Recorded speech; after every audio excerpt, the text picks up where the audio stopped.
Dodge City, tell them to get the heck into Dodge if you're over covered there, buddy. Okay. Not yet. We got room for more.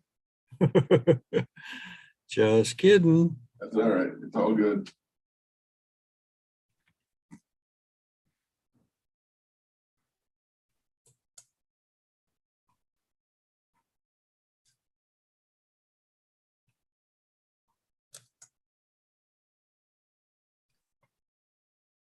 Hi, Carter.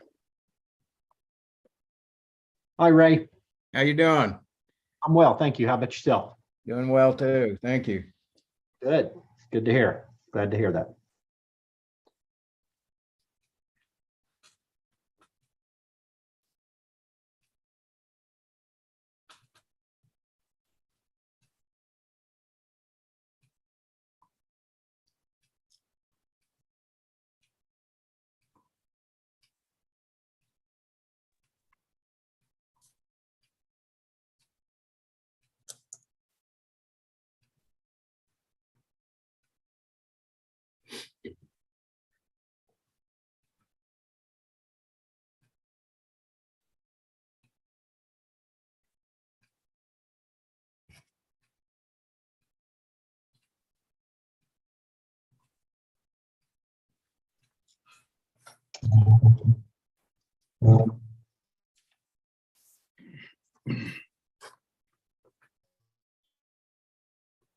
This is Deb McCulka. Hi, Deb. Hello, How you getting Morning. along? doing good. I'm actually on the road here for the meeting, so I'll keep the noise hopefully muted and down. Okay. Where are you headed? Kansas City. All right. And also, Ray, I will abstain, recuse myself from the voting on the consent agenda today. All right. Okay.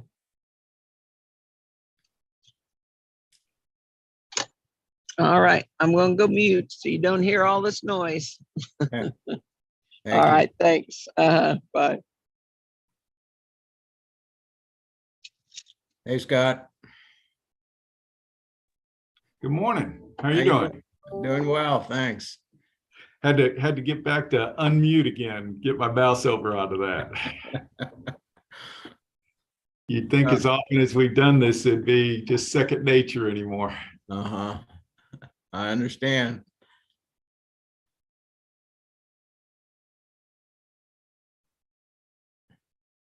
I see we got Mike Bean on, but I haven't heard from him. I'm here, Ray. All right. Sorry to have to Doing a get you little up. work while we're waiting. Sorry I had to get you up so early, Mike. Yeah. We were in Kansas City last night Oh, for an wow. event, and I'm a little sleepy this morning. Was that the concert you went to? No, we went to the New Heights live podcast with the Kelsey brothers. Ah, okay, It was a lot of fun. good.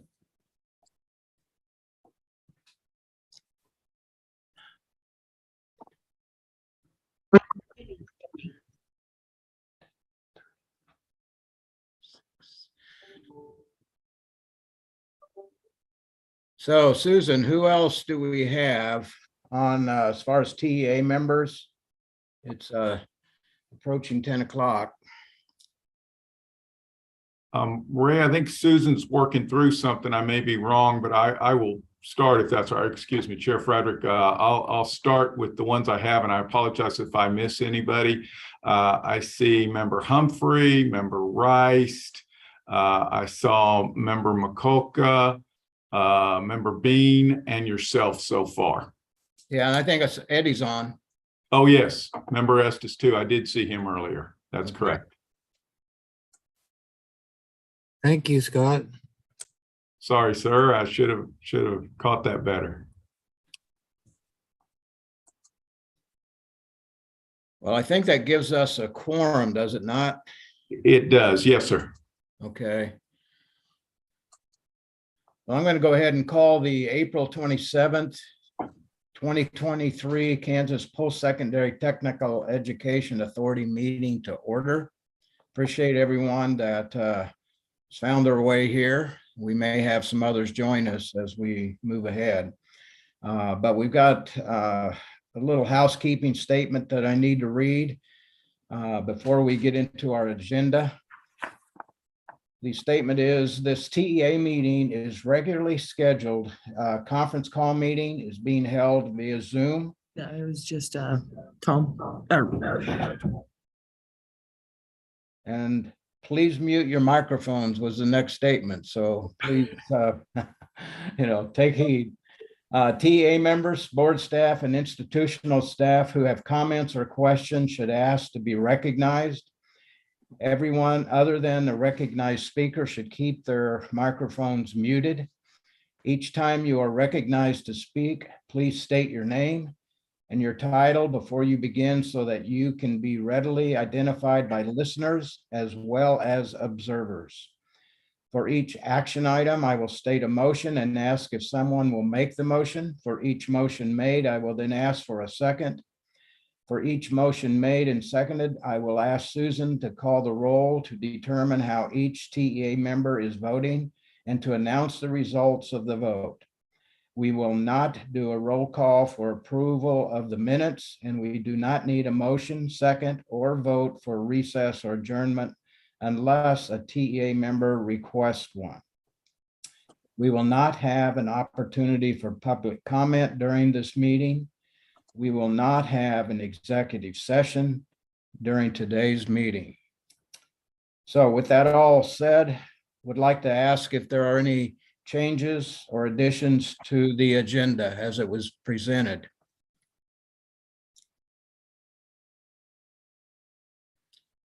Hearing none, we'll move on.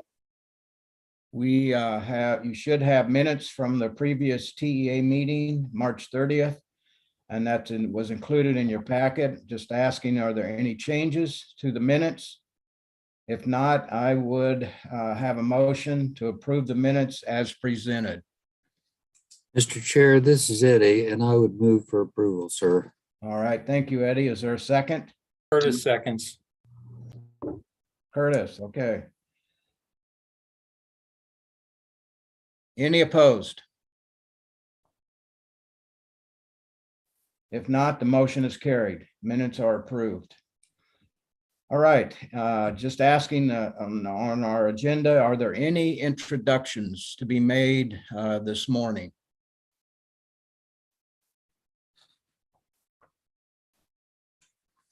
Okay, if not, moving on to the chair's report, I have one item I'd like to at least mention.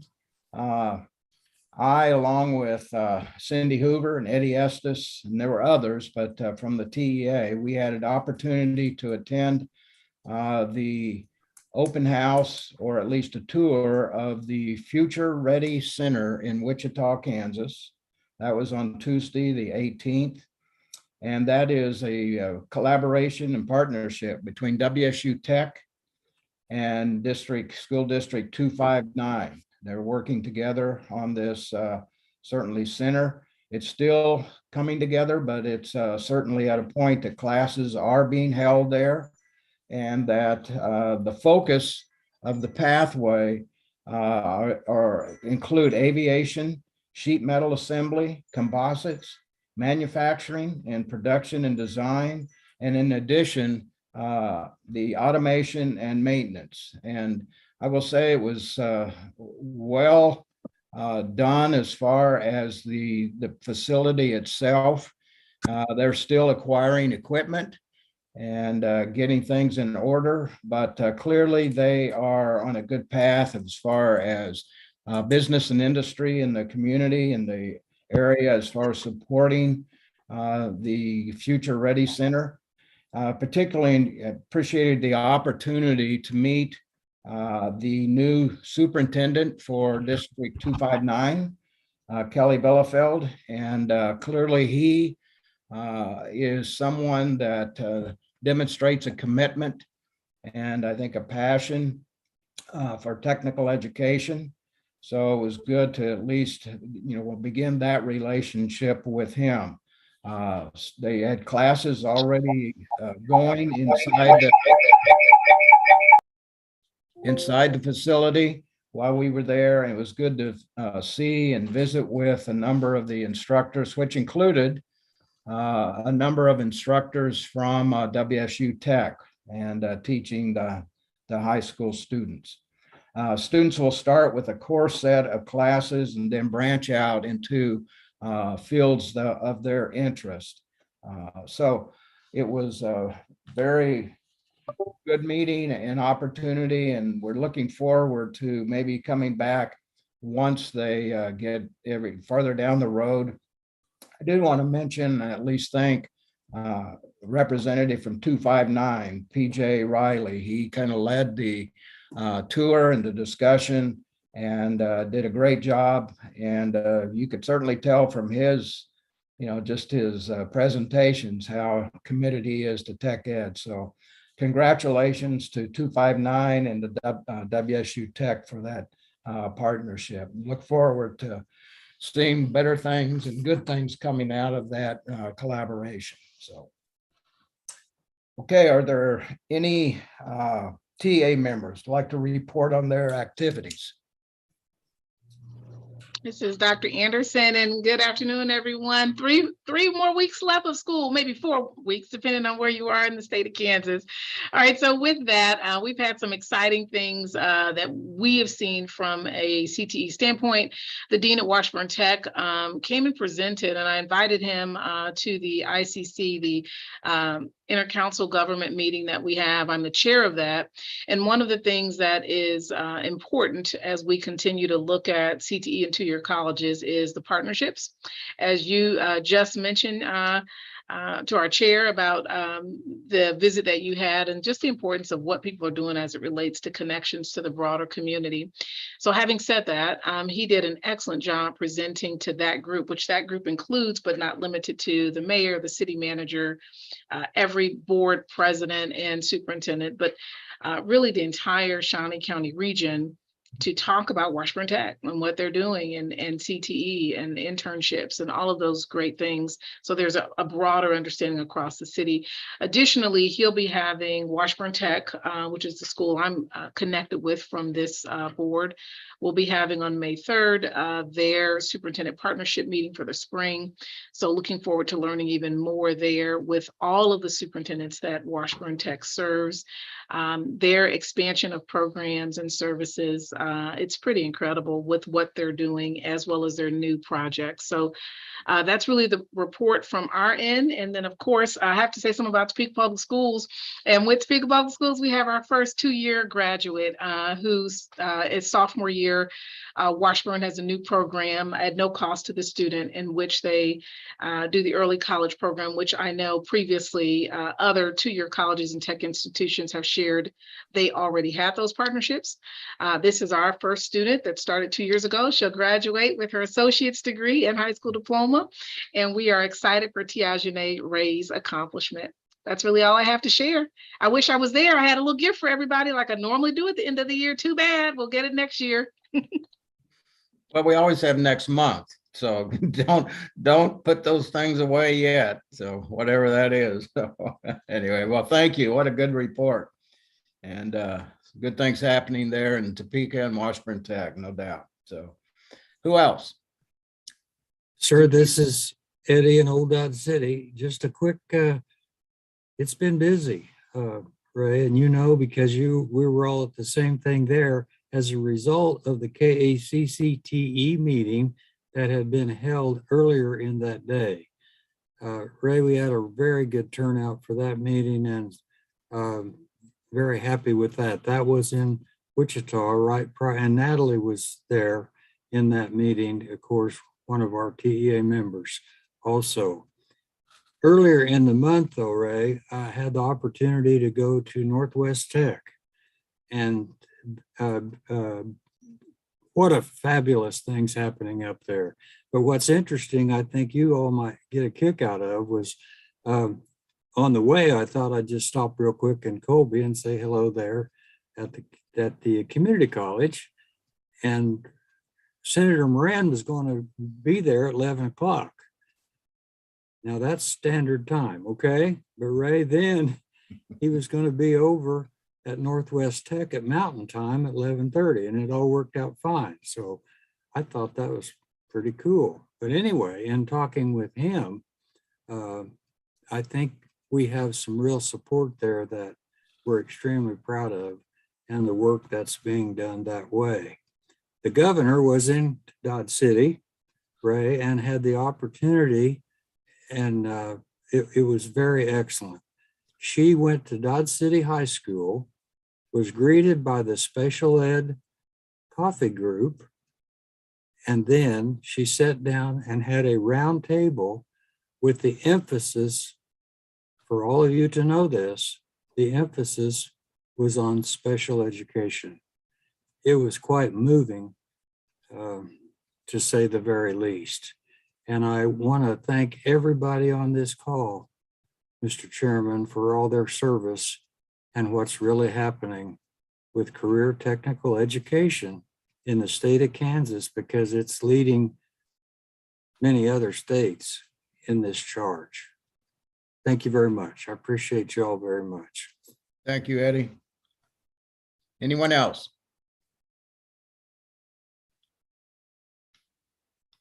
This is Natalie Clark, and I'll just reiterate, I thank you guys for coming to our advisory committee meeting. The chair of our advisory committee, secondary level for CTE, is Shannon Bohm with Schaefer Architecture. And of course, Eddie Estes is representing the TEA, and we invite someone from KBOR and someone from Commerce and Labor to each of our meetings. We did have a great meeting learning about the emerging trends in architecture. We had an architect come in and show us more about the 3D designs, animation, virtual reality, and how they're working globally, and showed some examples of how they'd recently, from beginning to end, designed and the ending result of Junction City High School and also the Wind Surge Stadium. So that was a nice lead in to and I appreciate the TEA members coming to support the secondary, post-secondary collaboration. So thank you all for coming. I wanted to give one more shout out to our workforce centers. At the same time, we were touring the Future Ready Center. Keith Lawing and his team in Region 4 had a career fair for those high school seniors going directly into the workforce. They had 80 businesses there on site. They were ready to offer 500 positions with a starting wage of $15.15 an hour. And so the high schools prepped those students, those seniors going out, for them to go in and begin that process of getting that position. So it was a great day. Thank you. Thank you, Natalie. I'm sorry I left you off my presentation, but it was good to see you there in Wichita as well. So, anyone else?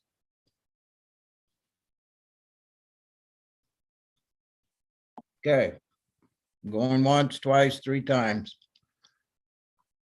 All right, Scott, we'll hear from you, a report on workforce development activities. All right. Well, thank you, Chair Frederick, and good morning to everybody. It's been a pretty busy month with travel, as you all have mentioned. We also have been traveling. We've been traveling around the nation, Atlanta, the U.S. We've also visited the colleges in the Southeast, KCK, Johnson, Neosho, Fort Scott, Labette, Pittsburgh State University, and Coffeyville Community College. And I really appreciated the opportunity to talk to the presidents of those locations and get their insight and feedback as always. So really did appreciate that. And they have me and us working on a few items to try to get back to them on. So we haven't forgotten the questions they asked. We just are still in the process of following up on some of those. As part of these travels, I wanted to let you know that Director Hector Martinez, was elected as Secretary of the National COABE, which is the Coalition of Adult Basic Education Organizations. So we're proud to have him representing the state of Kansas nationally with that. There are a multitude of workforce development initiatives going on, and we'll definitely keep TEA members aware of what's occurring. One I do want to mention is we are very active with the state broadband initiative and appreciate Commerce asking us to participate in that. So that's definitely been a focus of one of the focuses of what we're trying to do. I wanted to let you know that we are meeting with the two-year colleges today on the cost model, and just to try to make sure everybody's on the same page and get their feedback on potential things that they would like to see different. Our intent is to hopefully have this all settled down so we can start fresh in the upcoming academic year. Two things for TEA members I want to make sure and stress to you as we get closer to the end of the year, and the end of the year for us is June 30th. So as we get closer to the end of the year, this is a reminder that we will definitely need to get your expense reports in as soon as possible. And if you're planning on traveling in June, we need to know where and when, because we're going to have to allocate funds for your travels in advance.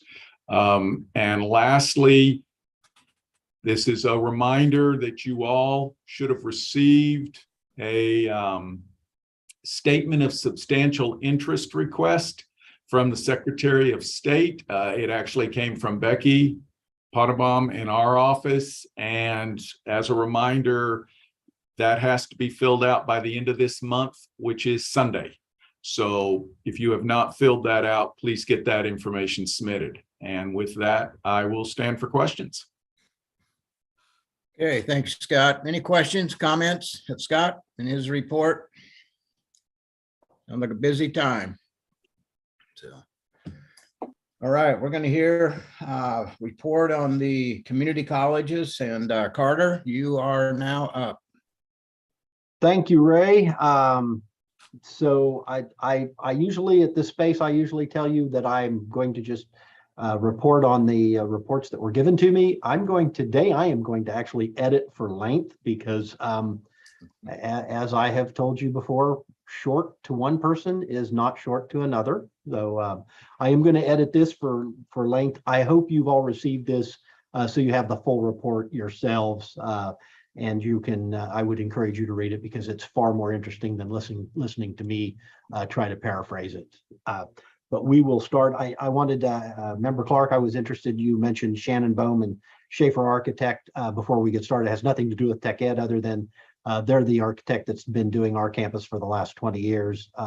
And Shannon was actually the lead architect on many of the buildings that we have on campus now, or many of the renovations to the buildings on campus. So very familiar with them, a great group of folks. I'm going to start today. We're going through the Board of Regents strategic plan, and now we're on building a future economic prosperity. I'm going to begin with Butler County. Butler County is under the heading of economic prosperity. They're working to become a work-ready community. The Butler County Community College and in partnership with Butler County ACT are striving to become a certified ACT work-ready community. Work-ready community is a national recognition that will help support the efforts to attract business and industry to the region.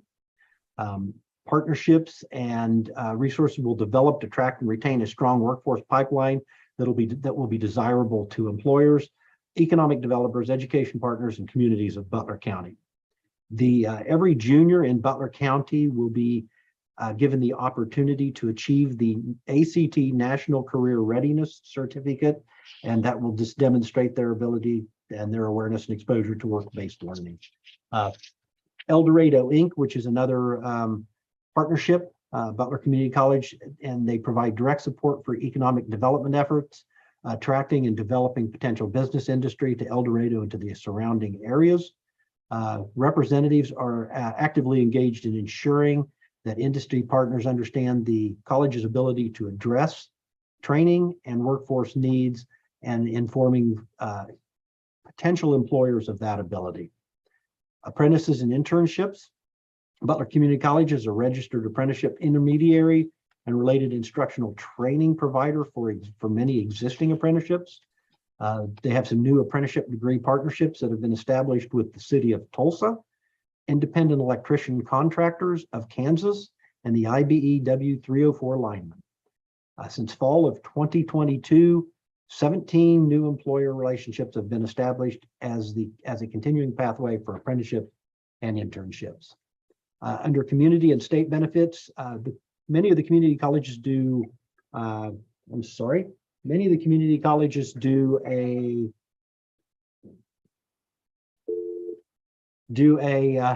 economic impact study through EMSI, and Butler County is one of those, or I'm sorry, Butler Community College is one of those. The college found that the study showed that the college has a $378.1 million impact on its 10 county region. And it equates to approximately 1% of the total gross regional product. The annual rate of return for every Butler student, for every dollar a Butler student invests, is 18%. For every dollar that Kansas invests, it's 6.6% return. The $378 million impact supports 6,311 regional jobs, or 1 in every 67 jobs in the 10 county primary market. In the healthcare and social assistance industry alone, Butler spending and alumni support more than 1,100 jobs. Butler Community Colleges, I'm an old guy, they're all counties to me still. Butler Community College, direct economic impact alone is conservative estimated at over $46 million in just Butler County. Moving on to Cloud County, it hosted a groundbreaking for its new 33,725 square foot Technical Education and Innovation Center on Wednesday, March 29th. They want to say a thank you to Blake Flanders for attending the event, which had a few hundred supporters, and they were highlighted by KSNT News. The $18 million housing center will house renewable energy, which includes wind and solar energy, and the drone program. Nursing, allied health, which will also offer critical need training for EMT, CNA, CMA, home health aid, and IV therapy, and agriculture, industrial technology, and welding, and CD will all be in the center. Funding for the center has come from the following partners: $4 million ARPA grant, $1 million from the Sunderland Foundation, $500,000 from the Patterson Family Foundation, $1 million from Salina Regional Health Center Foundation, $1.5 million from Cloud County Foundation Board, and $40,500 in tax credits, $10,000 from ITC Holdings, and $10,000 from Central National Bank. So a great example of public-private partnership to build and equip this facility. Construction has already began and they expect to start serving students fall of 2024.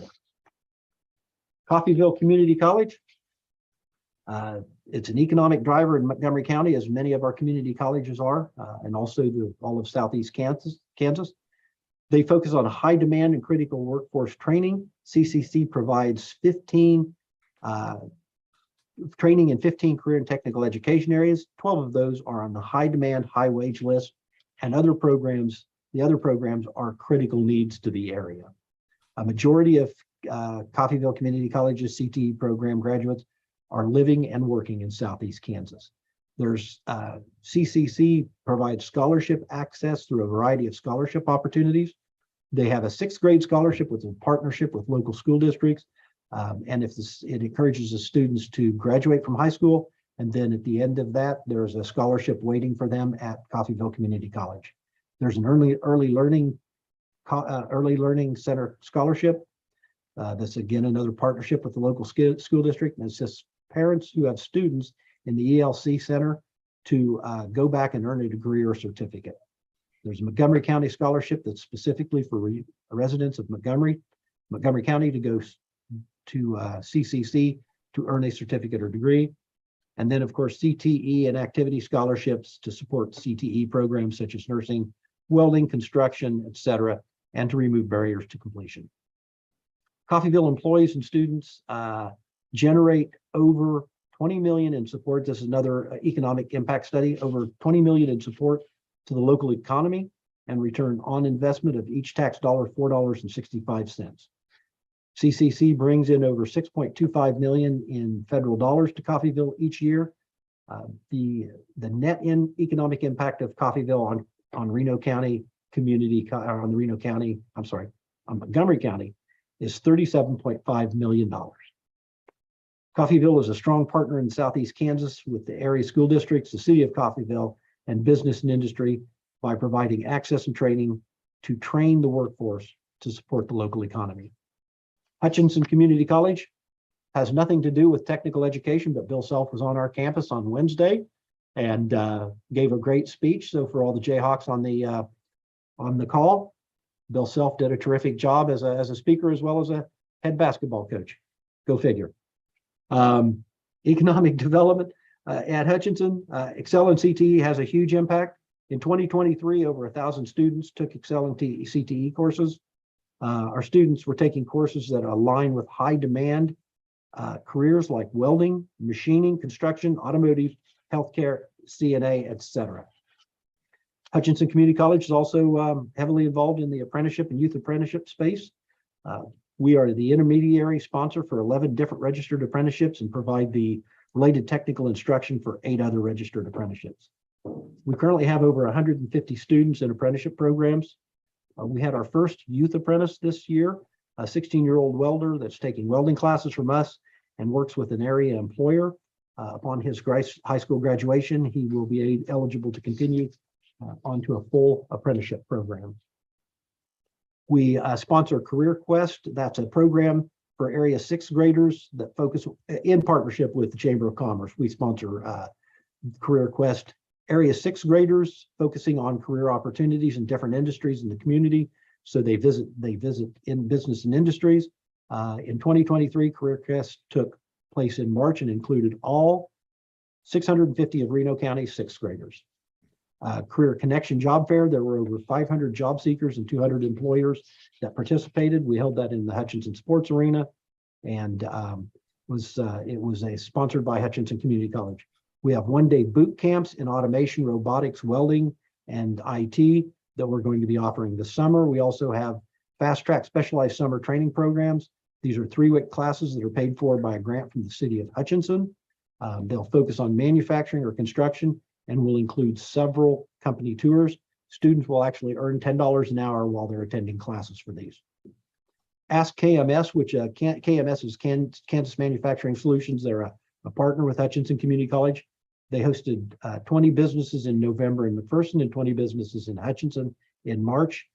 We addressed the topics of automation, lean manufacturing, apprenticeships, and workforce needs. Internships are, as all of us know, active learning programs. They're valuable work experience for our colleges and they are for our students, and those students can obtain college credit for those. To increase the capacity of our CDL program, we have doubled the number of instructors and the number of semi-trucks to better prepare individuals for CDL training or for CDL licenses. Even with the expansion, almost doubling of our capacity, we still have a wait list into 2024. Correctional education. We've talked about correctional education before, but we provide GED and post-secondary education at the correctional facility to prepare inmates to enter the workforce upon release. We currently have almost 100 post-secondary students at HCF and will serve nearly 100 GDE students this year at the Hutchinson Correctional Facility. We're also working with the Hutchinson Correctional Facility and KDOC to add a welding program at HCF. This will provide good paying jobs and much needed employees in the welding industry, both pre and post release. These students will be able to get jobs at industries that are going to locate at the prison. And then finally, innovation. As part of our planned nursing expansion, Hutchinson Community College is equipping a simulation lab at the Hutchinson Regional Medical Center. This lab will be used to train both HCC students and HRMC employees. And finally, Neosho County, they continue to contribute to economic prosperity through things like expanding the curriculum on high-need, high-wage programs. The KTIP program, or the KTIP report for AY 2020, lists Neosho County with an average wage of graduates exited and employed of nearly $34,000. The percent exited and employed is 86.62. And Neosho continues to add programs that will offer students bright futures. On a survey of 2022 graduates, 87% of respondents answered yes to the question, did your experience at NCC improve the quality of your life? And so that's a benchmark that's worth noting. Through workforce development partnerships, NCC enriches students in their community. The partnerships demonstrate that through commitment. So they work with partners, and one of those partnerships was they built cabins for the construction students built cabins for the Department of Wildlife and Parks. Aerostructures lab designed in collaboration with Horizon Aerostructures, and they also partner with the allied health occupations through their clinical sites. Again, another EMSI study, economic impact of a 2019 study determined that Neosho County Community College added $30.2 million in income to its service area in a single year. And it equates to approximately 1.3% of the region's gross regional product. And expressed in terms of job, it supports about 857 jobs. NCC and its students support 1 out of every 41 jobs in the NCC service area. Since that program, Neosho County has expanded efforts. They've since the study, they applied for and received their second Title III grant at $2.25 million over the next 5 years to launch 3 new career and tech ed programs to expand workforce in their area. The new Mitchell Career and Technical Center opened in August 2022 is another important component of their career and technical education expansion. They invested over $5 million to provide this exceptional training facility to their region. They also got grants and generous contributions from the private sector. The MCTC is also the new home for the Kansas Works and Workforce Center Southeast, so a great example of a collaboration and partnership. And it serves 17 counties, provides service and assistance to job seekers and employers. The contributing to the economic prosperity theme continues. For NCC, they have a program for international students, and through the Kansas Promise Act. The NCC's successful promotion of the Kansas Promise Act is likewise benefits local prosperity by keeping skilled workers in Kansas. NCCC offers over 25 programs that qualify for the Promise Act, and their institution is one of the few community colleges that has been able to make full use of all of the available funding for the Promise Act. So that concludes my report, and I would be happy to answer any questions. I would encourage the members to read this, to fill in the blanks where I left some things out. And Chair Frederick, I appreciate the opportunity to talk about the community colleges, and I would be happy to answer any questions. All right, thank you, Carter. Any questions, comments? Chair Frederick, I have a question on the end as you talk about the Promise Act. First of all, that's a very thorough and great report and a lot of amazing things happening. So, but the Promise Act, you mentioned that the one institution that used the Promise Act to its fullest capabilities. Can you talk a little bit more about that and the difference in what they've been able to do to fully make sure that the Promise Act funds are used fully, since you pointed that out and highlighted that at the end? Dr. Anderson, I can't tell you specifically what Neosho County is doing, but it sounds like they said they have 25 programs that are eligible for the Promise Act. So they're probably, my suspicion is, like most of us, they're marketing the program, they're getting into the high schools and making sure that students are aware of it. And they're probably just doing a very good job of getting the word out. But again, I would, Dr. Brian Inbody is the president, and he would probably be happy to answer that question if you'd reach out to him. I'm here to call if you'd like me to answer. Okay.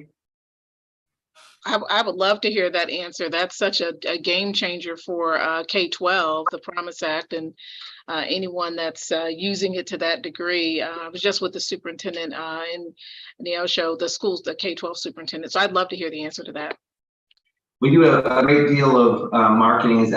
Carter's absolutely right. We did a great deal of marketing of that to all levels that were interested. There's a way for you to go to college.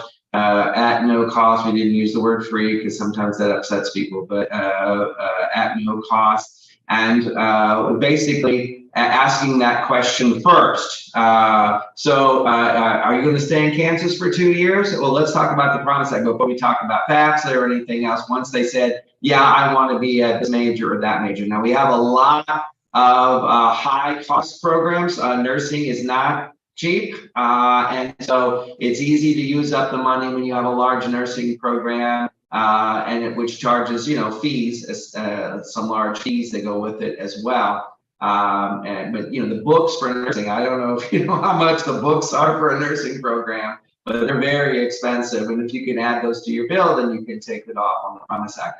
So we were able to get a lot of our nurses, our occupational therapy assistants, those kind of folks that have perhaps larger fees in other areas into the program. And, Neosho is even though I think we're 13th or 14th in terms of size in the state, we're about 5th in terms of career and tech ed. So we invested heavily in that area, opened up different centers in our service area and beyond. And that helps to get the word out a little bit further. So we were very fortunate to be able to give out all of our Promise Act money. We hope to do that again next year and every year because that's helping Kansans get through college without debt and at the same time meeting workforce needs.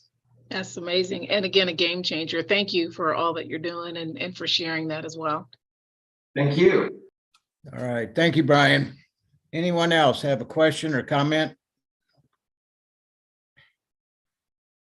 Okay, if not, we're going to move on. But before we move on to the next report, I didn't say congratulations to Hector. What a great to be recognized that way. So Hector, I don't know if you're on or not, but certainly congratulations for your appointment. Very proud of you in that way. All right, we're going to hear from the tech colleges. So Jim, your report is now up. All right. I'll be a little less lengthy than Carter, but he's got a lot of institutions and good information. Let's jump right in, starting with Washburn Tech. They had a 100% pass rate on NCLEX for their December cohort of PN nursing students. So congratulations for that. They held their inaugural welding invitational on April 4th in partnership with local businesses and industries and had about 24 students competing in that event. Many of us had National CTE Signing Day last week. Washburn Tech had around 300 students in attendance that signed letters there. Another probably 400 students were sent letters to get involved with it. They founded National Signing Day back in 2014 at Washburn Tech with Clark Coco. And right now there's about 65 colleges across the country that participate. Washburn Tech also received the 2023 Post-Secondary Program of the Year from the Kansas Association of General Contractors and the National Center for Construction Education and Research, better known as NCCER to those of us in academia. They also received a $100,000 apprenticeship pilot grant from the Kansas Office of Registered Apprenticeships as they're building that up at Washburn Tech. They'll be hosting their annual summer camps for middle school students, June 5th through the 8th and 12th through the 15th. And they usually get around 200 or more students into those events each summer. Washburn Tech had over 225 students attend signing day.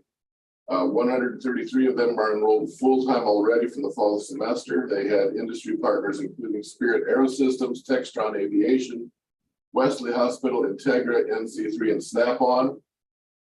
They had their Tech College Foundation at its first event at the Niche Center, and it created what they called Henry Society to pay honor to the Henry's department store that was an icon for Wichita and is now the home of their Niche Center in Culinary Arts and Entertainment, Hospitality.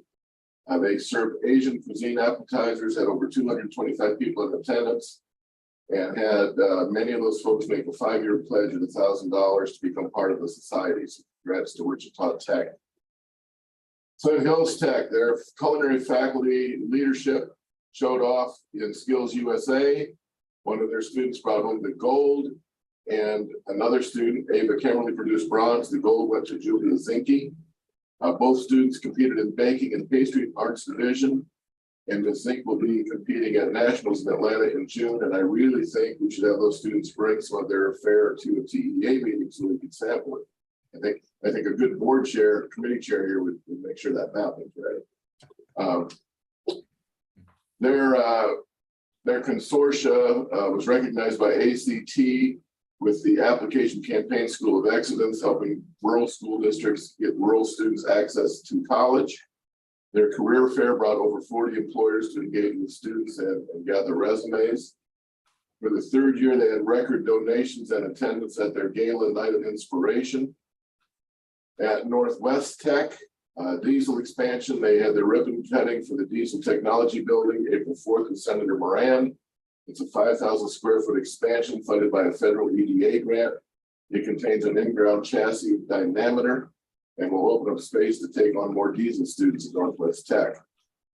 At their Goodland site, through a public-private partnership with local coding and crypto security from Goodland Tech, recently launched business. Their cloud and crypto program through the college is expanding and growing. 3 years ago, they had less than 10 students and were at risk of closure. Now they have over 30 students and are on track to have 60 students in that program in the fall.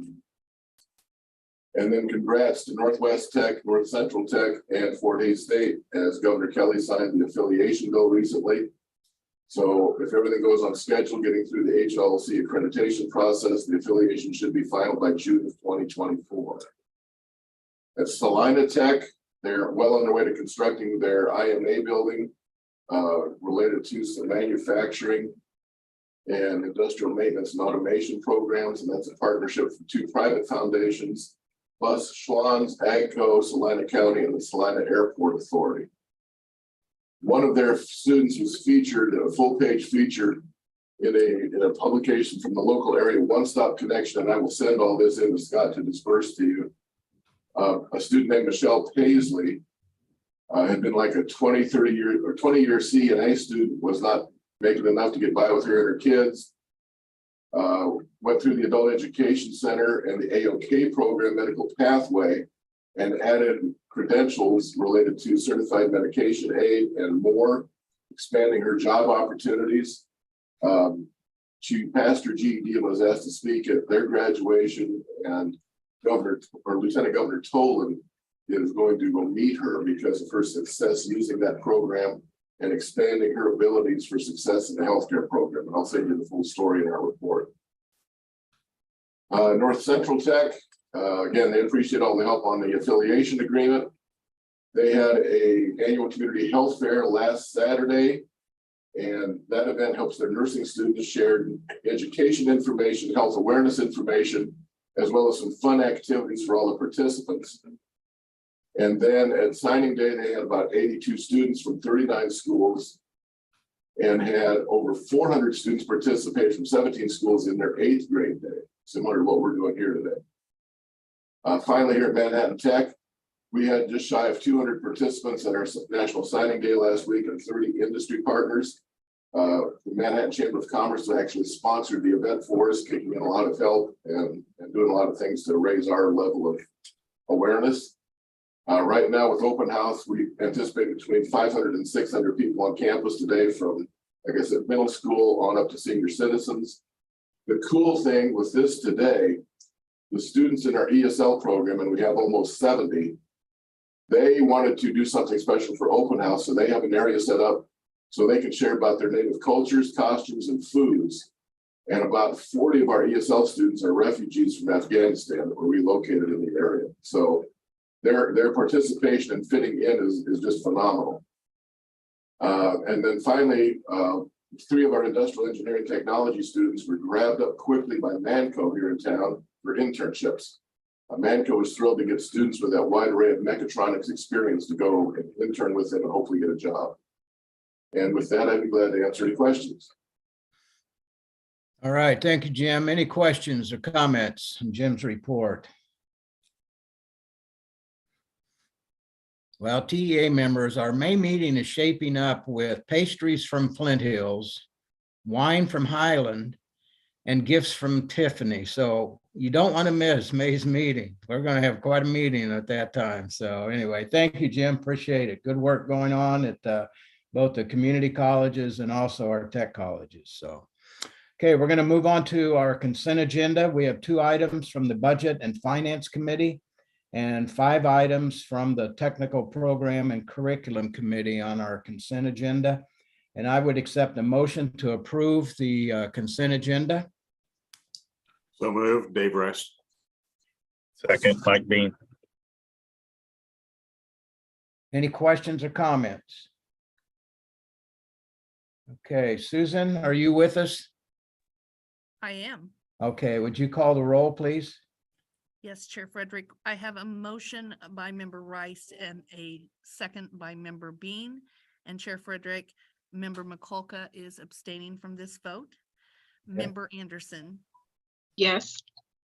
Chair Frederick, Yes. Member Humphrey, Yes.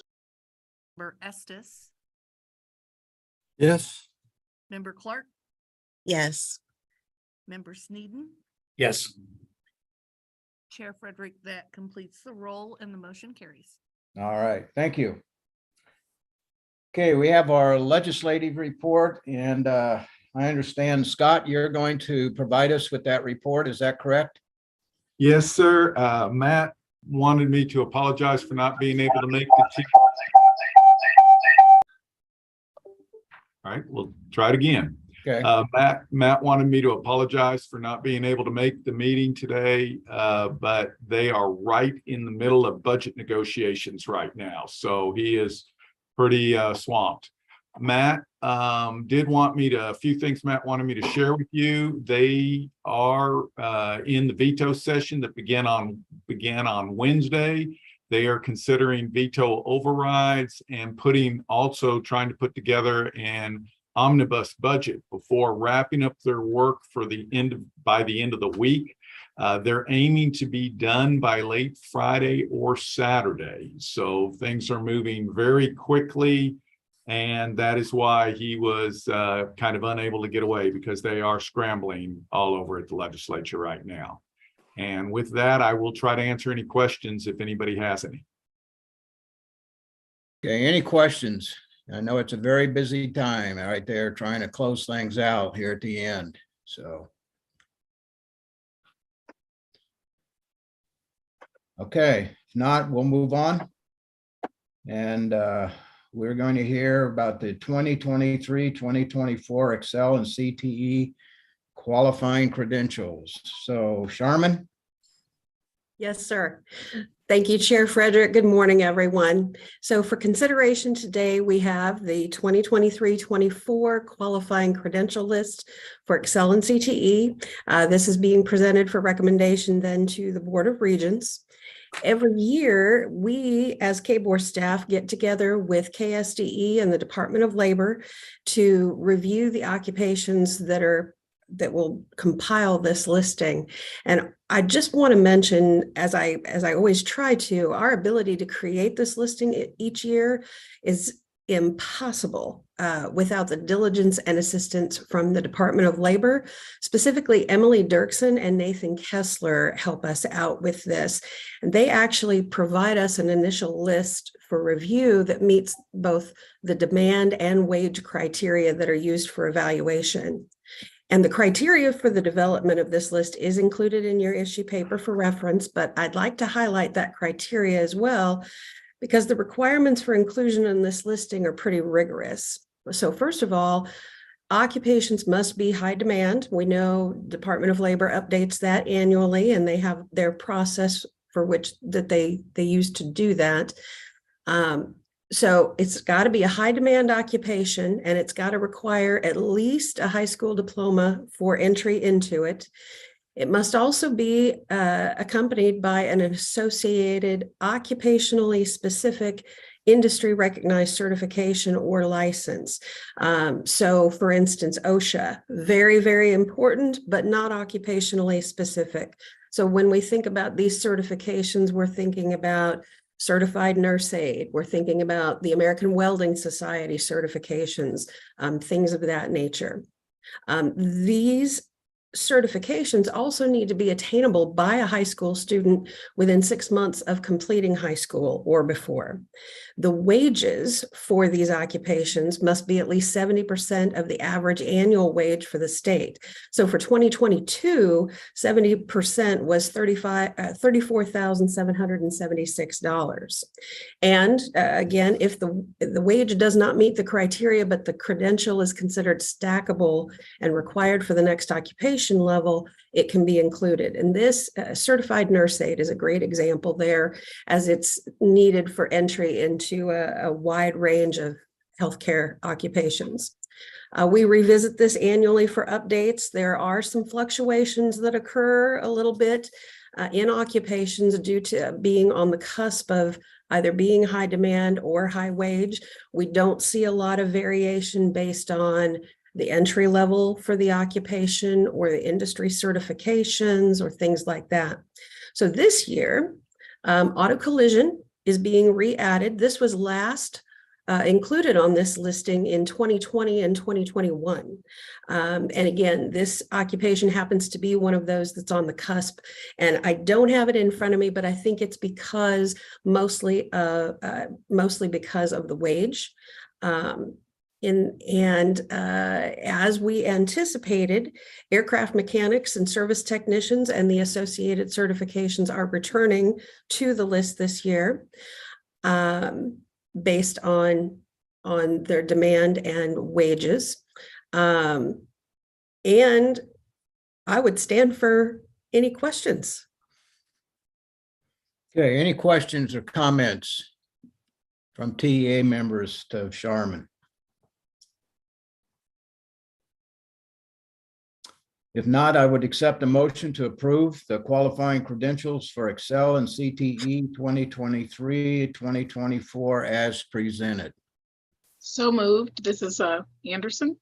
Okay, is there a second? Second. Eddie? Any questions? Comments?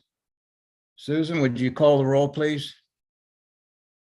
Yes, Chair Frederick, I have a motion by member Anderson and a second by member Estes. Chair Frederick, Yes. member Humphrey, Yes. member Rice, Yes. member McCulka, member McCulka. We may have lost her. I know she was traveling. Member Bean, Yes. member Clark, Yes.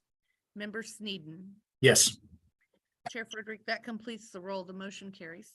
Okay, thank you. Okay, next on our agenda, we're going to hear and be provided with a report, a KBOR corrections update. So Sue, you are now up. Good morning. I am really excited about talking about corrections this morning. Chair Frederick and TEA members, thank you very much for this opportunity. To kind of give you a little bit of background, a lot of people don't understand how Kansas Board of Regents is connected to corrections and what we really do. And part of what we do is providing resources and tools to meet the educational needs of our providers, our adult ed centers that are in those facilities, and they're providing those educational services. So from the Kansas Board of Regents, we provide training to our adult ed centers.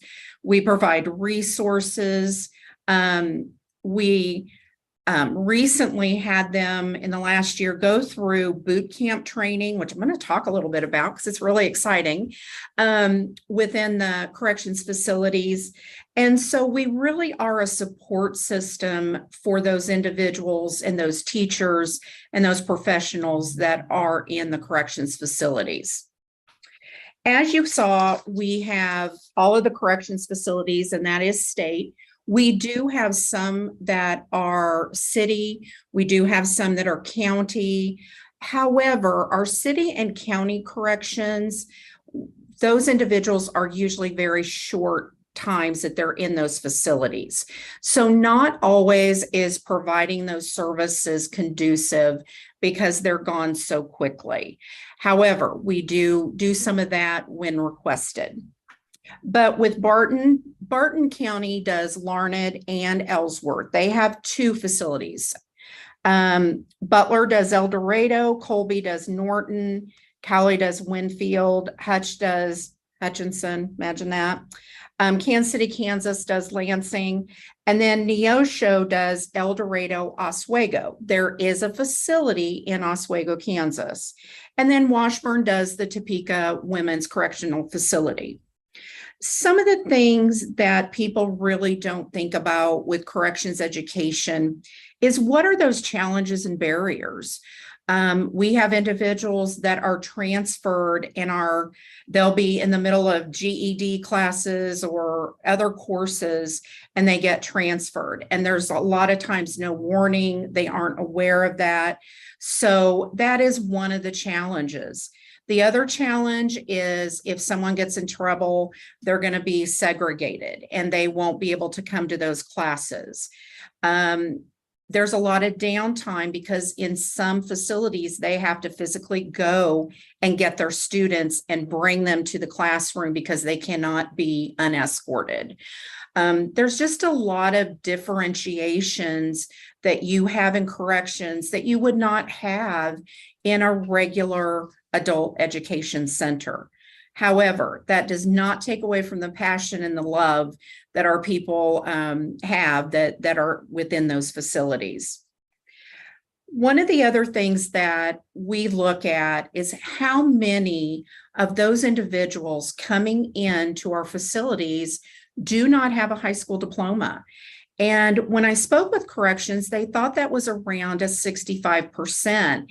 And they ran a recent report for me, and it is 55.83%.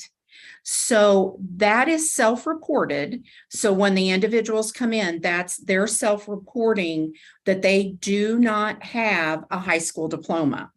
So that's really something that we're looking at and what we can do better to get more of those individuals in. And part of that is our TABE testing, looking at reading levels. Do some of these individuals need skills classes even before getting to the GED level? So that's really important to determine their starting point, not our starting point. Where do we need to begin with those students? So one of the things that I get the pleasure of doing is working directly with a lot of the instructors, career navigators, and the directors.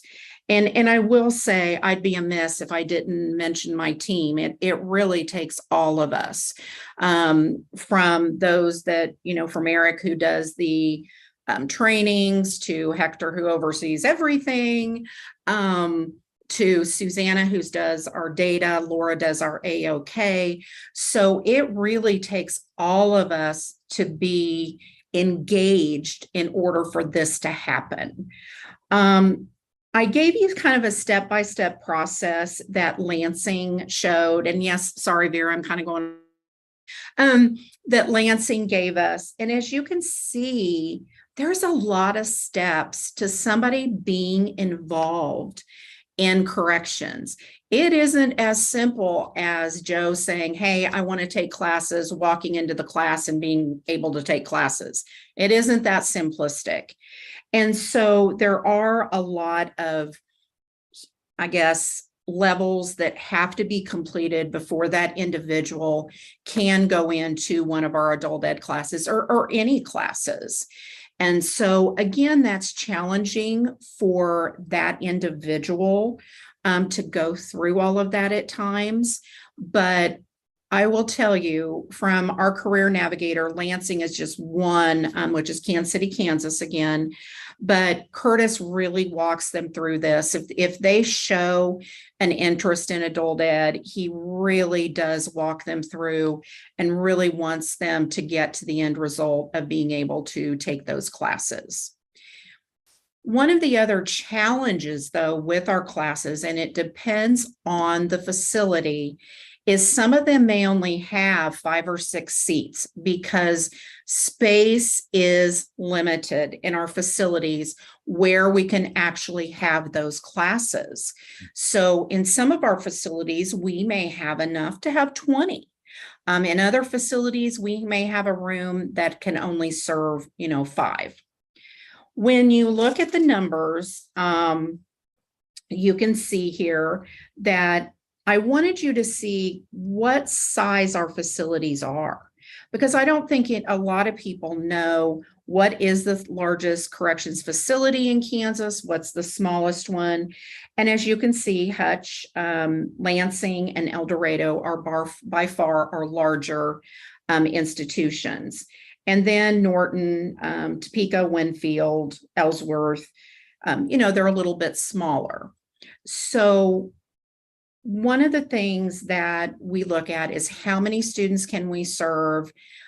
What students do we have that can come in and almost test and then test out? And that's where that beginning really helps to determine where they're at when they come in. We had in 7/1/2020 to 4/10 of 2023, we had test takers 618 and 455 completed. So that is a pass rate of 75%, which in a corrections facility is quite good because you are dealing sometimes with a lot of low reading levels, dyslexia, learning disabilities, unidentified learning disabilities. So those are some of the challenges, again, that we do have with this population. We are very fortunate to collaborate with the Department of Corrections at the state level. And part of my job is to be a liaison with the corrections facilities as well as Pearson Testing. And Pearson Testing is who governs all of our GED testing within the facilities. And we have to troubleshoot issues. We have to make sure that everything's going smoothly. And that can be even more of a challenge behind the walls. The internet does not always want to work appropriately. We have some other challenges there. And so part of my job is to troubleshoot those as they come in. And if I cannot troubleshoot it and it's more intensive, then making sure that they get to the right person at Pearson. We track all of the corrections grads. They do get a hard copy of their diploma, and then those hard copies are sent to me, which then I disseminate them out to ensure we have every one of their diplomas. We do not want to miss a diploma. It does happen once in a while if someone did not get tracked on the other end. But that is something we take very serious, making sure they get that diploma. I always follow up with a graduation card to each one of them. And that is something that I understand they keep in their cells. And I've kind of found that might be a great marketing tool, because somebody's in a cell with somebody who doesn't have a high school diploma. And they're like, well, where did you get that? Well, I got my GED. So that's always a real plus when they finish. And our facilities have graduations, so they get to wear cap and gown and attend graduations. And any of you TEA members that have an opportunity to go to a corrections graduation, it is phenomenal. There is so much energy, and some of the facilities allow individuals to actually have their families, others do not. But I love it when I can meet with those families as well. We have the Second Chance Pell Task Force that started quite a few years ago, and that is those colleges, but it's the Kansas Consortium for Corrections, Higher Education, and that's just a group that oversees, kind of works with that Second Chance Pell. And what we have done to shore that up is anytime, as you know, that anyone is going into college courses, they need their transcript. Well, we work with Parchment. There's a $20 fee. So what we've worked out is they accept the screenshot from me and I make sure they get those in a very timely manner. So we are not putting a wall in that they're not going to be able to obtain that record. That has worked very, very smoothly, and I'm very pleased with that. And those institutions have been great to work with. We also troubleshoot any GED manager or Parchment issues. Parchment is who does our diplomas and transcripts. And then GED manager is the account they have. And when they're in a corrections facility, they are connected to that corrections facility and have to be released or they cannot get to their account.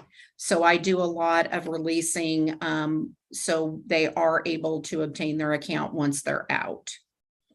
Provide the training. We kind of mentioned that. We attend the graduations as much as we can. And during COVID, obviously, and still some of them are not allowing tons of visitors. And we are seeing that shifting. So we'll be able to hopefully get back in and provide, get in and attend those. And then working with the released individuals that come out and making sure they have what they need. A lot of them aren't real strong technologically, so supporting them and hopefully them getting finished if they haven't finished. And it was pretty exciting yesterday. We definitely need to bridge the gap from release. And so I was able to meet with Area 4 probation and parole officers. And that was really a positive meeting. And we're hoping to do a lot more in our communities with probation and parole so we can provide even better services for our released inmates. The Kansas Pathway is an additional program to the GED. And I know some of you already know about this. They have to be 21. I call it kind of our cafeteria plan. They can pick and choose what they may do. They can choose a test for the math. They can choose a test for the language arts. There is a civics test that they have to take, and it's 50% Kansas, and it's 50% on the United States civics. And this, when we first did this program, I don't think we foresaw that it would be utilized in corrections as much as it has. And it has been a beautiful program for corrections, works directly with them getting that certification as well as their high school diploma. And we have really found that this is a phenomenal program behind the walls, and we've really seen that. And we have a lot more of our facilities that have asked a lot of questions, and I think we'll be utilizing it even more. I think that's kind of the highlights. Are there any questions? Any questions or comments of Sue? Ray, this is Deb McCulka. Sorry, I've lost my unmute button a while back on the last vote, but it's found. Just a huge appreciation to all the schools, or the institutions, to the facilities, correction facilities that are providing this, to our KBOR and TEA staff that's making it happen. It's such an important program, and it can and will make a difference in so many lives. So thank you, Associate Director Grossedere, and everyone involved. Thank you very much. Thank you, Member McCulkin. And I will say, when you look at recidivism, we obviously look at that very closely, and it really affects recidivism from the GED to a certification. Just to share very quickly, we received a letter probably a year and a half ago from an individual that had the opportunity to go through the Masonry program. And that individual sent a letter to his instructor that said, I don't have to go back to crime. I'm making enough money that I can more than support my family. And you just look at that one example and how many more examples there are out there because of what great things our educational institutions and corrections is doing. Well, amen to that. And Sue, what came to my mind is that, God bless those instructors that that are committed to delivering these classes inside these facilities. And to you and your staff too, for the commitment, dedication, and the passion you have for changing these individuals' lives and getting them headed in the right direction.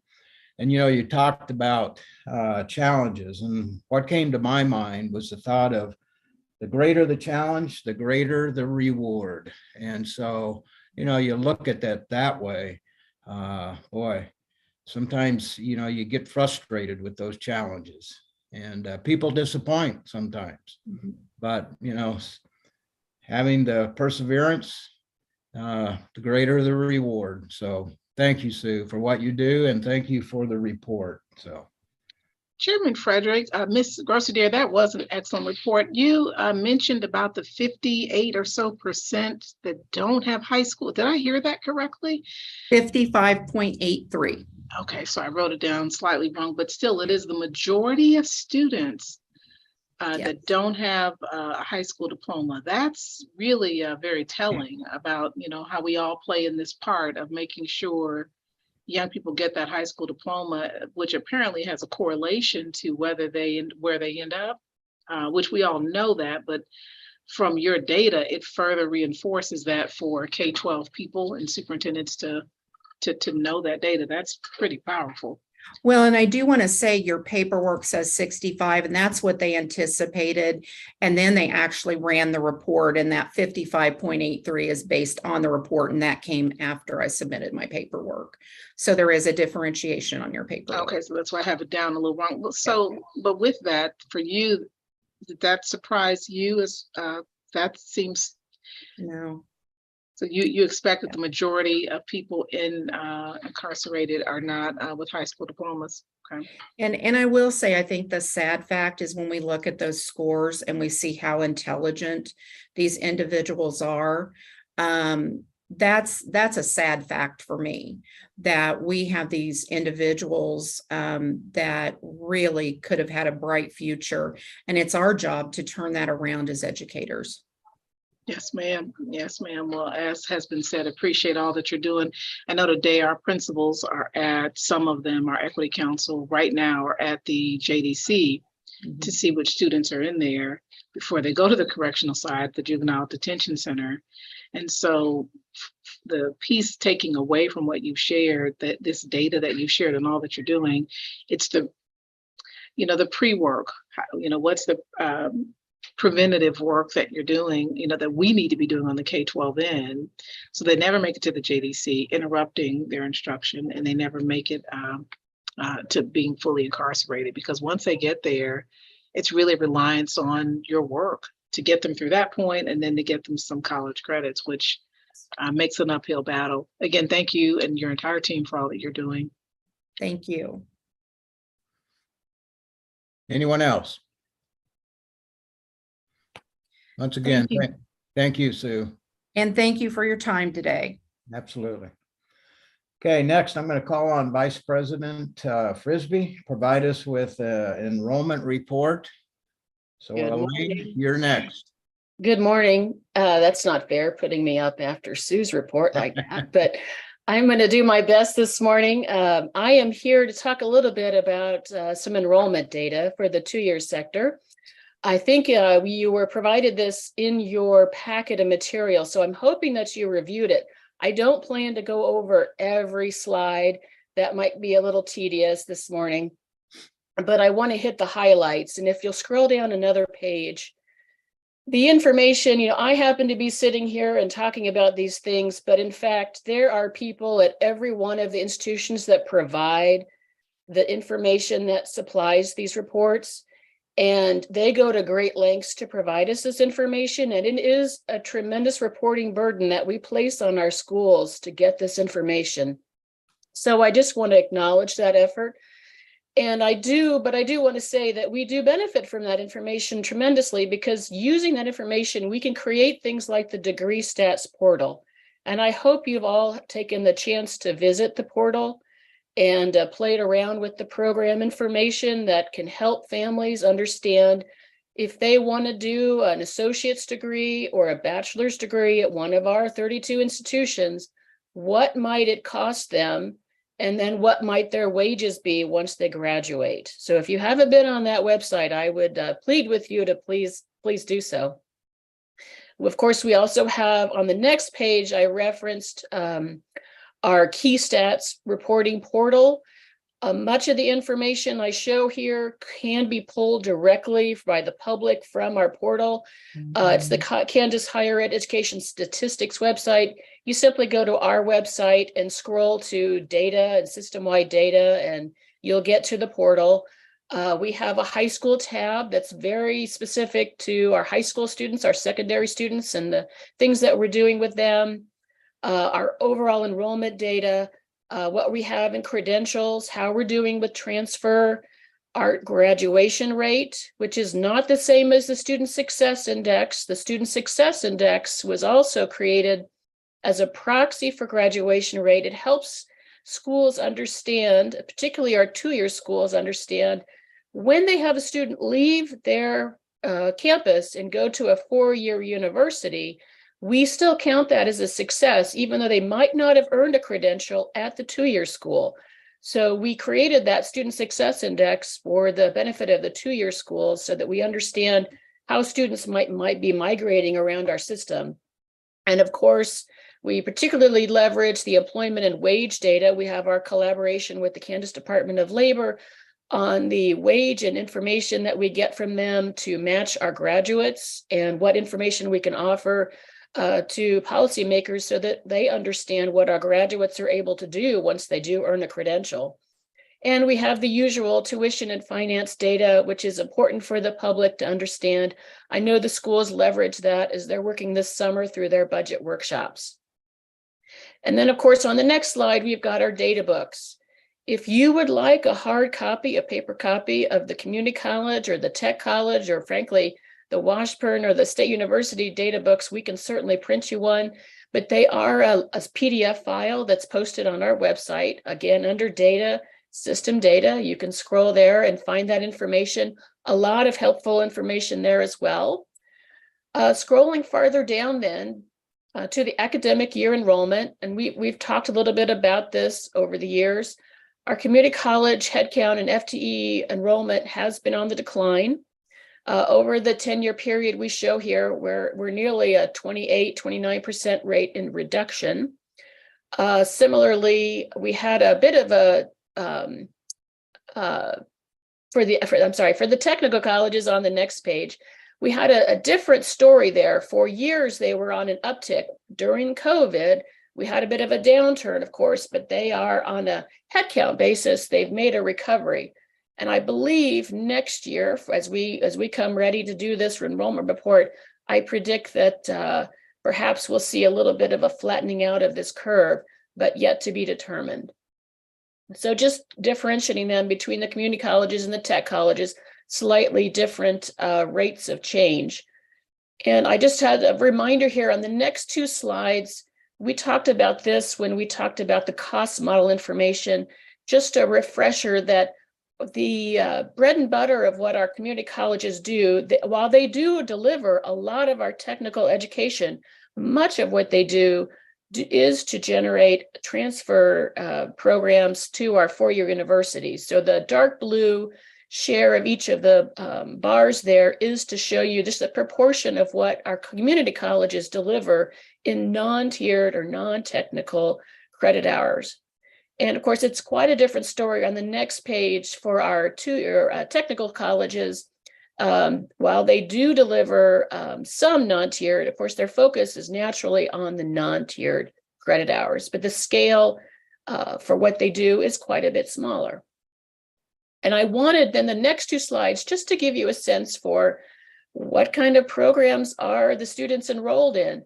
And for our community colleges, just on a proportional basis, looking at those SIP codes, what we call SIP codes, the major groupings of academic programs for our community colleges, looking at only those that have at least 1,000 students across the system of the 19 schools, the vast majority, a big chunk, are in our liberal arts and sciences programs. So I thought that was quite interesting.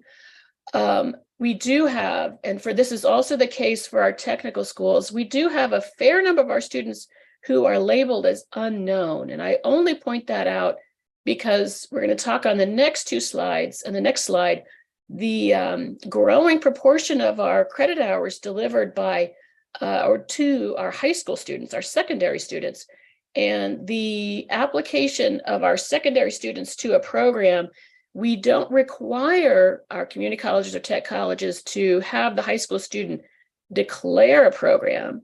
They can, and I do believe that is a widespread practice for WSU Tech in particular, but many of the other schools don't do that. So although we have our high school students participating more widely in our, particularly in our technical programs at our two-year schools, not many of them have declared programs. So that kind of muddies the waters a bit. But I also wanted to point out health professions is the largest, the next largest health professions programs. So your nursing and your allied health programs. We also, of course, have mechanic and repair, our auto.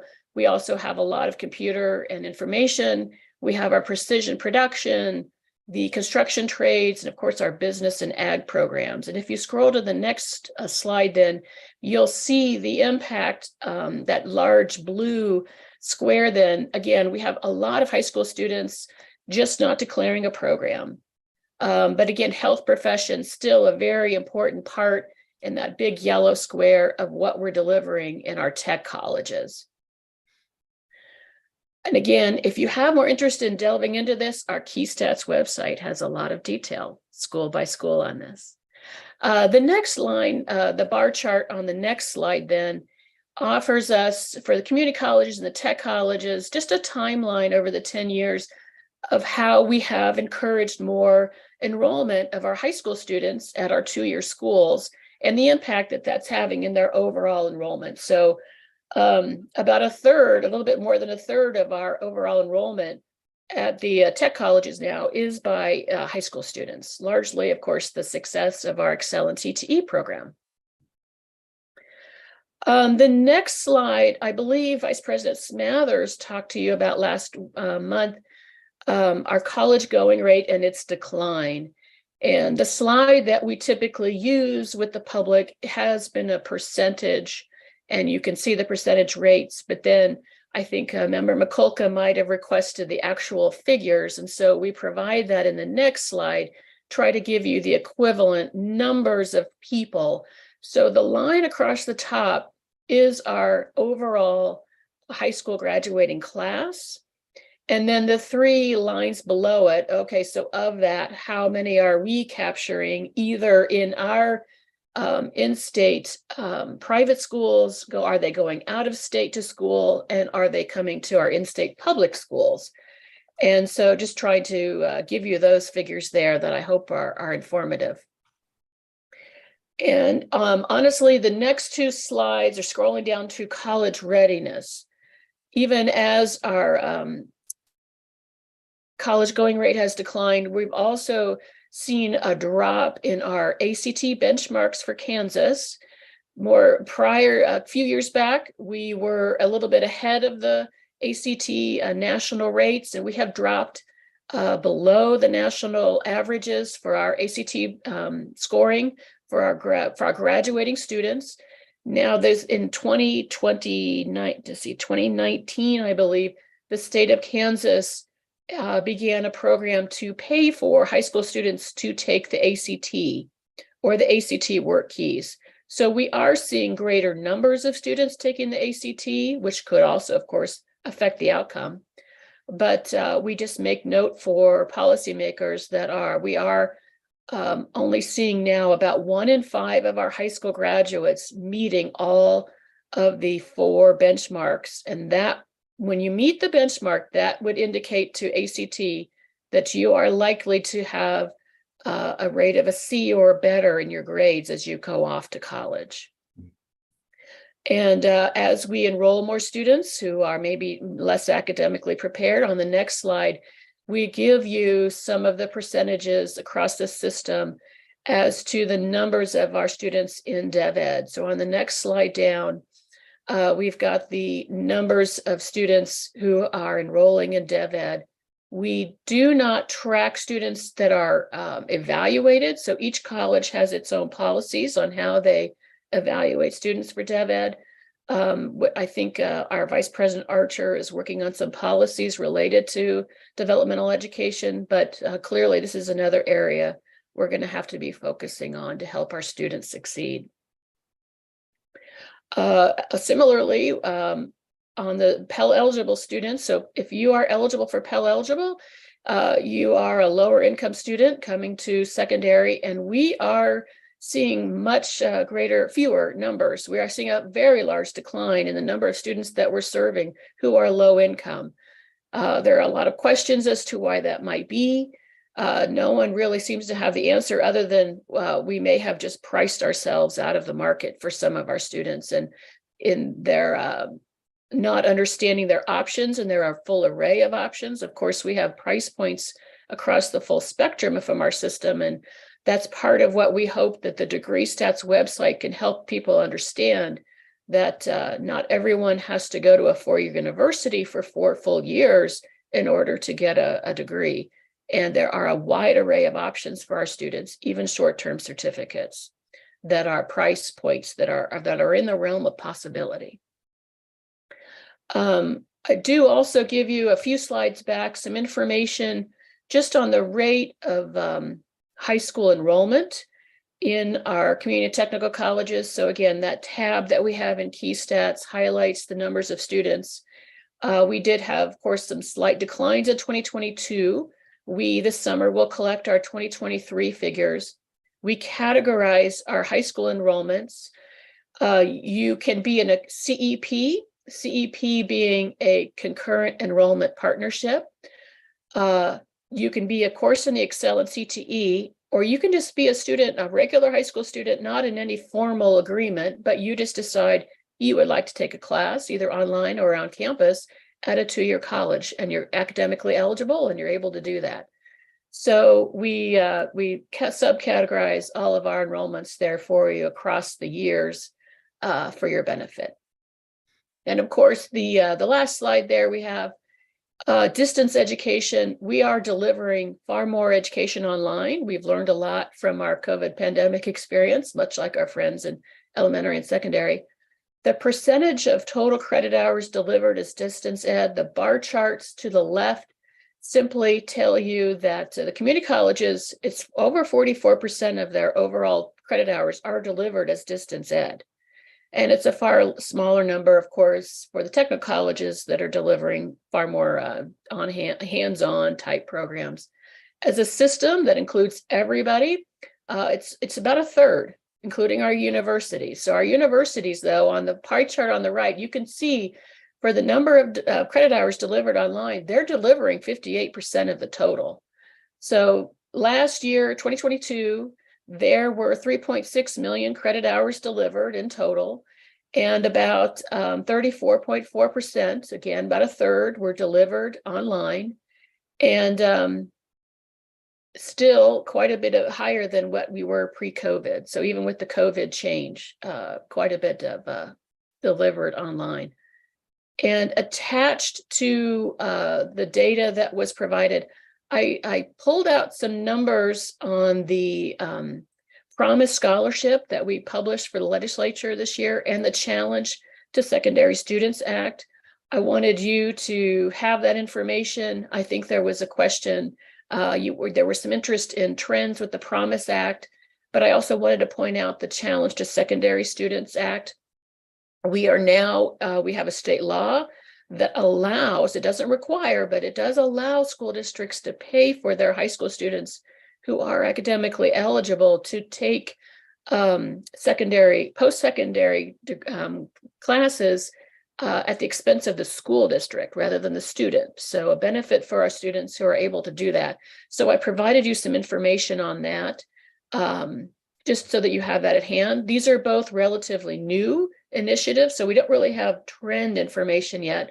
As the years go by, of course, we'll have more and more information. And I'm gonna stop there and see if there are any questions, Mr. Chairman. Okay, thank you, Elaine. Any questions, comments? Ray, this is Deb McCulka, and thanks for the data and thanks for the numbers, Vice President Frisbee, that you included in team. I was wondering, are there any, has there been any studies or evaluations or of the relationship, or if there is a relationship between Excel and CTE enrollments increasing and the decline then in post-secondary enrollment? I know we don't have, well, we have enough years, probably COVID would mess it up, but we could still look at trend data. Anybody, has there been any study like that done? Thank you for that question, Member McCulka. In fact, I think I'm going to data, system data research on our website. We did have Dr. Donna Ginther at the University of Kansas has done a number of projects for us. And in fact, she's about to launch another one. And Director Ferrier may be on the call who can help prompt me on this. I think she has done at some point an evaluation of that. It was some years back. And yes, it was in 2016. So it's a few years ago. And my memory has dimmed on her conclusion, but let me send this to the group. No, I see Cynthia has put that in the chat, but I'll send this link directly to you. Okay. All right, that's good. I just, as our enrollments increase and with secondary school students, I'm just interested if and how or what kind of impact that has then on college going rates coming out of high school. So thank you for that. And you told me where to find information about it anyway. Any other questions, comments? Vice President Frisbee, the decline in ACT performance, I wonder, is that more so also correlated with just the impacts of COVID and learning loss? Certainly testing more students. One of the things, at least we're seeing, is that since ACT is not a requirement for many of the universities now, then the seriousness of taking the assessment, even when offered and paid for, may be less of an item. So we're really giving pushback for students to determine, do they want a CTE path, and what path do they want? And are they going to a college who doesn't require ACT? I'm of the mindset that ACT is a benchmark, just data point that lets us know preparation, no matter where they go. And so that's a good piece of that. But I wonder the impacts, one, of COVID and learning loss, and your perspective in that regard as we monitor this data over time. And I also wonder if just the fact that people aren't requiring the ACT might contribute to that decline, giving maybe a narrative that students have academic deficiency, when really the narrative is they don't really need ACT, so they may not be putting their best foot forward in the same way. Thank you for that. Dr. Anderson, you would be far more fluent in these things than I. And I lament that Dr. Daniel Archer, our Vice President for Academic Affairs, isn't on the call this morning, because this is really his area of expertise, and he's very familiar with that aspect of high school preparedness. And I honestly wouldn't even want to speak to it. It's just too far out of my area of expertise. Well, I see that someone posted something in the chat about just the Kansas composite compared to the national average. And perhaps in Kansas, we do have, our composite is higher than the national average, or did I hear you say the opposite, that it's below the national average? My memory could be off because I had thought we had dropped below, but Natalie Clark, member Clark, is indicating that we Yes. are just slightly above. So maybe I'm not remembering that. So I just wanted to comment, when I read through the report, I just asked about the scores, and the information I was given, when we look at the scores, just to clarify, if they're given as they were in the report, just to confirm, is the data piece the last test they took, their last score, not the high score? And ACT is moving towards keeping that high score. So that's why when looking at the composite scores, looking at the 2022, the Kansas average ACT composite for 2022 was 19.9. The national average composite for 2022, 19.8. And in 2022, Kansas tested 26,885. And yes, recognizing it has decreased, but the number of students tested in COVID. And that was a question I was going to ask too. And you mentioned each college has policies on how developmental ed is administered. If they're using the ACT scores in that, since many colleges are not requiring that. In that regard, I think I can, if my recollection is correct, they are using other scores, such as I think the AccuPlacer, but I don't believe everyone is using them, or they're not using them in the same manner. And other folks on the call would be far more well versed in that than I. Anyone else?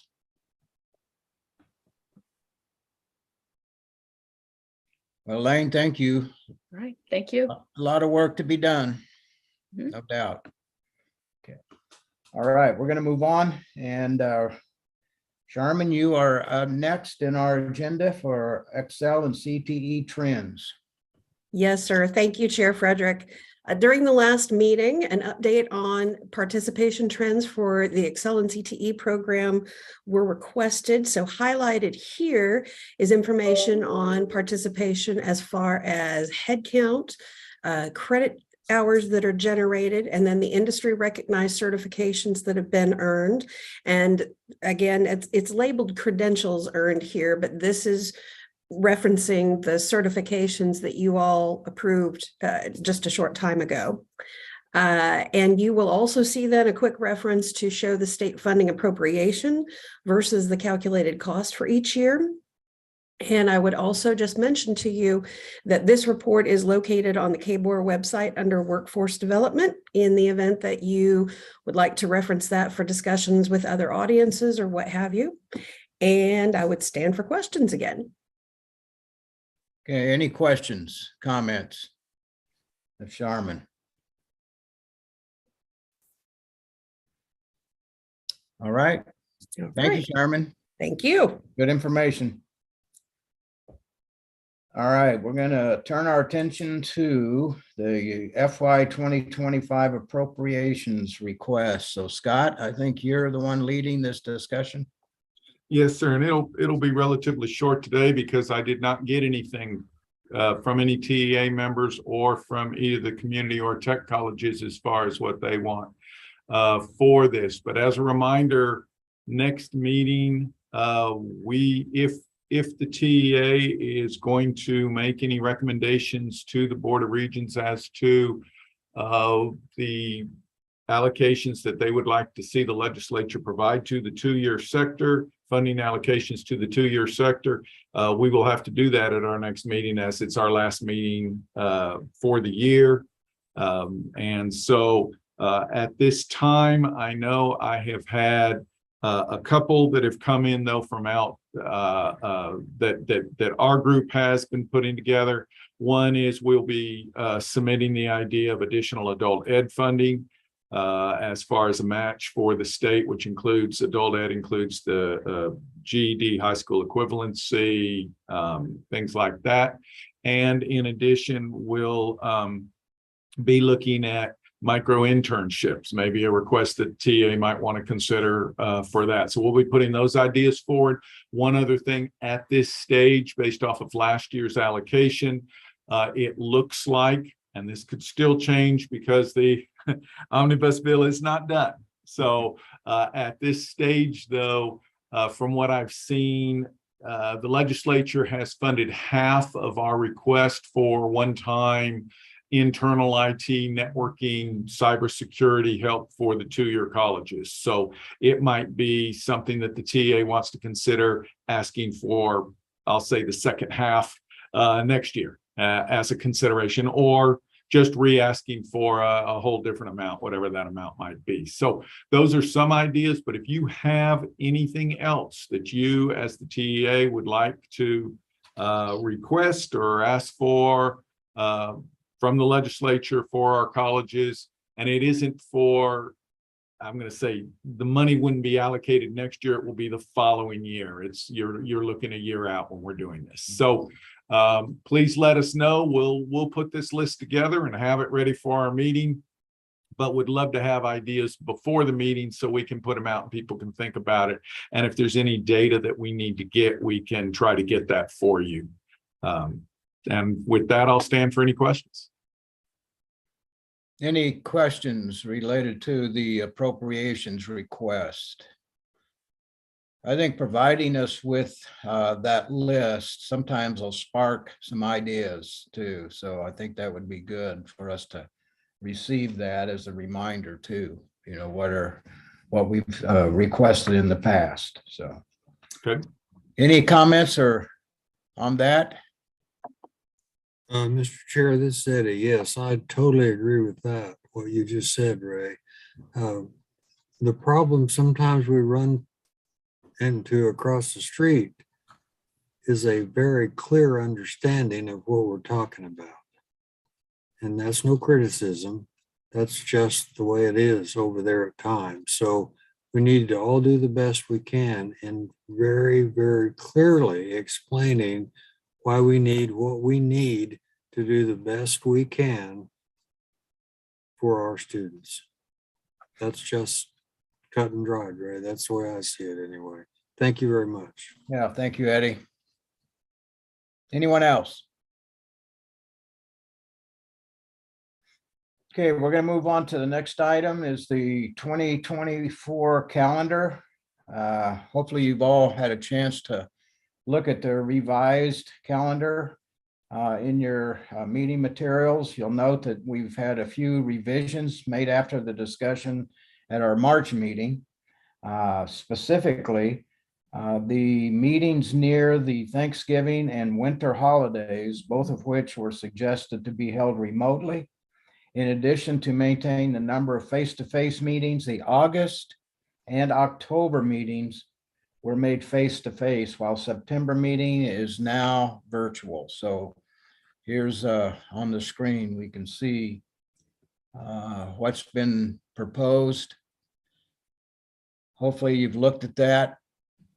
And I would accept the motion to approve the TEA AY 2024 calendar as presented.